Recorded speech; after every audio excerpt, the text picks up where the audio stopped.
నమస్తే welcome to our channel నేను ప్రియాంకారామ్ Madanapalle files తగలపడిపోయిన విషయం అందరికీ తెలుసు దీని మీద కేసు నడుస్తుంది అయితే ఇప్పుడు సిఐడి అధికారులు మాధవరెడ్డిని వెతుకుతున్నారు అసలు ఈ మాధవరెడ్డి ఎక్కడున్నాడు విదేశాలకు పారిపోయాడా లేదంటే ఎక్కడన్నా దాక్కున్నాడా అని మాధవరెడ్డికి ఈ ఫైల్స్ తగలబడడానికి సంబంధం ఏంటి అనేది తెలుసుకుందాం మనతో మాట్లాడడానికి సీనియర్ జర్నలిస్ట్ సిఎస్ రావు గారు ఉన్నారు ఆయనతో మాట్లాడదాం నమస్కారం సార్ ఇప్పుడు ఈ మదనపల్లి ఫైల్స్ కేసుకి మాధవరెడ్డికి సంబంధం ఏంటి ఎందుకు సిఐడి అధికారులు మాధవరెడ్డిని వెతుకుతున్నారు కూటమి ప్రభుత్వం ఏర్పడిన తర్వాత వెలుగు చూసినటువంటి ఫస్ట్ ఒక సీరియస్ కేసు ఏంటంటే మదనపల్లి ఫైల్స్ తగలబట్టం దాని మీద ప్రత్యేక హెలికాప్టర్ పంపించి ఆ రోజున సీనియర్ ఐఏఎస్ డీజీపీ ఐపీఎస్ అందరూ ఒక ముగ్గురు కమిటీ తోటి వెళ్ళారు అక్కడికి వెళ్ళి అక్కడే కూర్చొని అసలు ఏం జరిగింది అనేది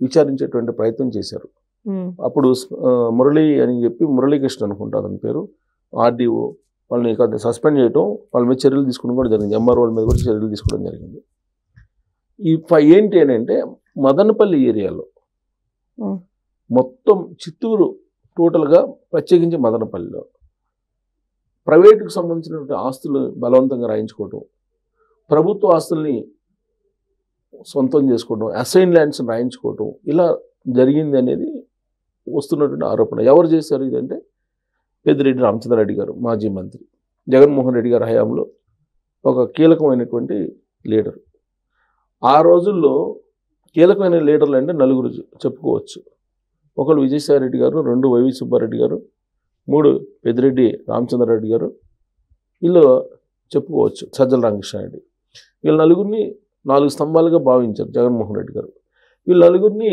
4 దిక్కులకి ఆయన వదిలిపెట్టేశారు అపాయింట్ చేసుకున్నారు అయితే వీళ్ళు చేసిన పని ఏంటి అని అంటే భూములు అసైన్ భూములు రాయించుకున్నారు అనేది వీళ్ళల్లో ప్రధానంగా పెద్దిరెడ్డి రామచంద్రారెడ్డి గారు పెద్ద ఎత్తున భారీగా ఈ అసైన్ ల్యాండ్స్కి సంబంధించి ఫారెస్ట్ ల్యాండ్స్కి సంబంధించి భూములు రాయించుకున్నాడు అనేది ఆయన మీద ఉన్నటువంటి ఆరోపణ దానికి సంబంధించి పవన్ కళ్యాణ్ గారు కూడా ఫారెస్ట్ ల్యాండ్కి సంబంధించి ఈ మధ్యనే యాక్షన్ తీసుకోవడం కూడా జరిగింది ఆయన ఆక్యుపై చేసినటువంటి ఫారెస్ట్ ల్యాండ్కి సంబంధించి అయితే ఆయన ఎక్కడెక్కడ ఎవరెవరి పేరు పైన ఈ భూములు రాయించుకున్నాడు అనేది తేలాలంటే డాక్యుమెంట్స్ ఉండాలి ఆ డాక్యుమెంట్స్ని రాత్రి తగలబెట్టేశారు కూటమి ప్రభుత్వం రాగానే మదనపల్లి ఉన్న ఆర్డీఓ కార్యాలయంలో మొత్తం తగలబడిపోయింది ఫైల్స్ అన్ని తగలబడిపోయింది దాన్ని తగలబెట్టింది ఎవరు అసలు ఎలా జరిగింది అనే దాని మీద ప్రాథమికంగా పోలీసులు విచారణ చేసినప్పుడు ఇంటెన్షనల్గానే ఎవరో తగలబెట్టారు దాన్ని అని చెప్పి తేల్చారు ఎవరు తగలబెట్టారనే దాని మీద మీకు కేసు బుక్ చేసి ఎంక్వైరీ స్టార్ట్ చేశారు ఎంక్వైరీ స్టార్ట్ చేస్తే అది మదనపల్లికి సంబంధించిన ఫైల్స్ మొత్తం పెద్దిరెడ్డి రామచంద్రారెడ్డికి సంబంధించింది ఆ పెద్దిరెడ్డి రామచంద్రారెడ్డి దగ్గర ఉన్నటువంటి పిఏ తుకారాము అలాగే ఆయన అనుచరుడిగా ఉన్నటువంటి మాధవరెడ్డి వీళ్ళు ఆ ఫైల్స్ తగలబెట్టిన దాంట్లో కీలకంగా ఉన్నారనేది పోలీసులు అనుమానించారు దాంతో వాళ్ళని అరెస్ట్ చేసేటువంటి ప్రయత్నం చేస్తే ఈ తుకారాం అనే అతను వెళ్ళిపోయాడు ఎస్కేప్ అయ్యాడు మాధవరెడ్డి కూడా ఎస్కేప్ అయిపోయాడు అయితే తుకారాం అనే అతను రాగానే విదేశాలకు పంపించేశారు విదేశాల నుంచి రాగానే పోలీసులు వ్యూహాత్మకంగా పట్టుకొని అతన్ని అరెస్ట్ చేశారు ఇప్పుడు మాధవరెడ్డి ఎస్కేప్లో ఉన్నాడు చాలా రోజుల నుంచి అజ్ఞాతంలో ఉన్నాడు రీసెంట్గా అతను కూడా విదేశాల నుంచి వచ్చాడని చెప్పి తెలిసింది ఇప్పుడు అతన్ని పట్టుకోవడానికి పోలీసులు ప్రయత్నిస్తున్నటువంటి క్రమంలో ఆ విషయం తెలుసుకున్నటువంటి మాధవరెడ్డి అతను ఎక్కడికో అజ్ఞాతంలోకి వెళ్ళిపోయాడు ఎలా తెలుస్తుంది పోలీసులు వేటాడుతున్నారు అనేది అంటే పోలీసుల్లోనే వైఎస్ఆర్ కాంగ్రెస్ పార్టీకి సంబంధించినటువంటి వాళ్ళు ఉన్నారు అనేది వినిపిస్తుంది ఈవెన్ విజయవాడలో కూడా ఈ మధ్యకాలంలో మనం జోగి రమేష్ గారికి సంబంధించినటువంటి లిక్కర్ నకిలీ మద్యం కేసులో కూడా ఆయన్ని అరెస్ట్ చేయాలని అంటే విచిత్రమైన పరిణామం ఆయన్ని అరెస్ట్ చేయాలి అన్నప్పుడు ఆ ఇన్ఫర్మేషన్ వెళ్లకుండా ఉండటానికి ముందు అక్కడ ఉండేటువంటి పోలీసులు మొత్తం ఆ స్టేషన్లో ఉండేటువంటి పోలీసులు మొత్తానికి సంబంధించిన సెల్ ఫోన్ని హ్యాండ్ ఓవర్ చేసుకున్నారంటాం ఆ రోజు ఎందుకు సెల్ ఫోన్ వాళ్ళ దగ్గర ఉంటే ఇమ్మీడియట్గా ఇన్ఫర్మేషన్ ఇస్తారని ఎవరు జోగి రమేష్ అండ్ టీంకి మీ దగ్గర పోలీసులు వస్తారని అరెస్ట్ చేస్తారు మీరు వెళ్ళిపోండి అని చెప్పి ఎప్పటికప్పుడు సమాచారం చేరవేస్తున్నారని ఆ స్టేషన్లో ఉండేటువంటి మొబైల్స్ అన్నీ కూడా హ్యాండ్ ఓవర్ చేసుకున్నారంట అక్కడ ఉండేటువంటి ఉన్నతాధికారులు అంటే ఏ స్థాయిలో వైఎస్ఆర్ కాంగ్రెస్ పార్టీ కోవర్ట్లు ఉన్నారు అనేది మనం అర్థం చేసుకోవచ్చు పోలీస్ డిపార్ట్మెంట్లో రెవెన్యూ డిపార్ట్మెంట్లో సేమ్ మదనపల్లి దానికి సంబంధించి కూడా ఇప్పుడు మాధవరెడ్డి అజ్ఞాతంలో ఉన్నాడు. ఎలా ఉంటాడు? ఆయన విదేశాల నుంచి వచ్చాడు, చాలా కాలం పాటు అజ్ఞాతంలో ఉన్నాడు, వచ్చిన విషయం పోలీసులు తెలిసింది. పోలీసులకు తెలిసిన విషయం మాధవరెడ్డికి ఎలా తెలుస్తుంది? ఎవరో ఒకరు ఈ పోలీసుల్లోనే కొంతమంది చెప్తేనే కదా. అది తెలుసుకున్నటువంటి మాధవరెడ్డి గారు ఆయన అజ్ఞాతంలోకి వెళ్ళిపోయాడు. ఇప్పుడు అతని కోసం అన్వేషిస్తూ ఉన్నారు.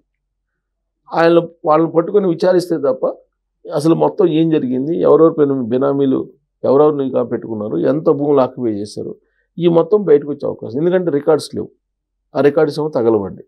రికార్డ్స్ తగలబడ్డాయి కాబట్టి ఇన్ఫర్మేషన్ ఎక్కడ ఉంటుంది? ఆన్ రికార్డు ఉంటే కనుక నీకు మొత్తం తెలుస్తుంది. పెద్దిరెడ్డి పేరు మీద ఎంత ఉన్నాయి, లేదా పెద్దిరెడ్డి బినామీ పేరు మీద ఎంత ఉన్నాయని. కానీ ఎక్కడా లేవు. విచిత్రమైన పరిణామం ఏంటంటే ల్యాండ్ స్కామ్ అనేది పెద్ద స్కామ్ అని తెలుగుదేశం పార్టీ వాళ్ళు అనేక సందర్భాల్లో చెప్పారు. ఆ రోజున జగన్మోహన్ రెడ్డి గారు గవర్నమెంట్ ఉన్నప్పుడు. ఇప్పుడు లిక్కర్ స్కామ్ అనేది ఎంత పెద్దదో, ల్యాండ్ స్కాము అలాగే శాండ్ స్కామ్ ఈ రెండు కూడా పెద్దవి అని చెప్పారు.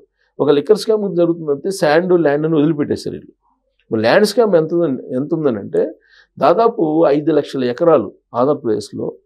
అసలు దానికి అడ్రస్ కానీ లేదంటే దానికి సంబంధించిన ఆనవాళ్ళు కానీ ఏమీ లేవంట. 5 లక్షల ఎకరాలు.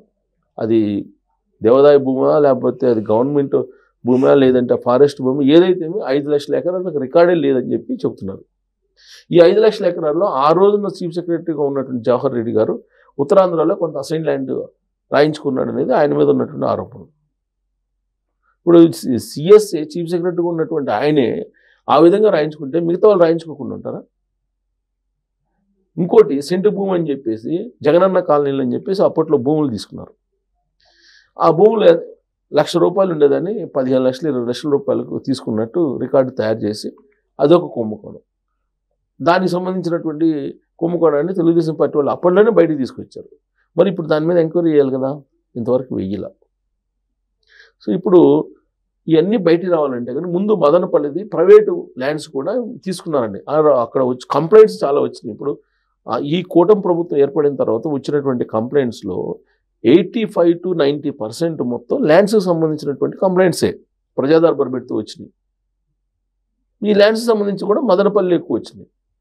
అక్కడ మదనపల్లిలో ఎంతో అక్కడ పోయి విచారిస్తే సీనియర్ అధికారులు సిసోడియా గారు ఐఏఎస్, ద్వారకా తిరుమలరావు గారు, ఇంకొకళ్ళు మొత్తం ముగ్గురు హెలికాప్టర్లు వెళ్ళారు అక్కడికి. సీనియర్ ఐపీఎస్లు కానీ ఐఏఎస్లు కానీ వెళ్ళి అక్కడ పబ్లిక్ని ఇంటరాక్ట్ అయితే పబ్లిక్ మొత్తం చెప్పింది ఏంటంటే మా భూములు ఆక్యుపై చేశారు అని చెప్పేసి ఎక్కువ మంది. సో కాబట్టి ఇప్పుడు ఫైళ్ళు లేవు కాబట్టి ఈ మాధవరెడ్డి అన్న అతన్ని పట్టుకుంటే మొత్తం తెలుస్తుంది. ఆ మాధవరెడ్డి అన్న అతని కీ రోల్ పెద్దిరెడ్డి రామచంద్రారెడ్డి గారు. ఆయన మొత్తం ఏం చేశాడు అనేది ఆయన దగ్గర ఇన్ఫర్మేషన్ ఉంది. అందుకే అతన్ని పట్టుకోవాలని చెప్పి పోలీసులు అన్వేషిస్తూ ఉన్నారు. ఆయనేమో అజ్ఞాతంలోకి వెళ్ళాడు. మరి పట్టుకుంటారా లేదంటే దేశం విడిచి వెళ్ళిపోయేటట్టు ఏర్పాట్లు చేసుకున్నారా అనేది మనకి చూడాలి. Right. Thank you so much sir. Thank you.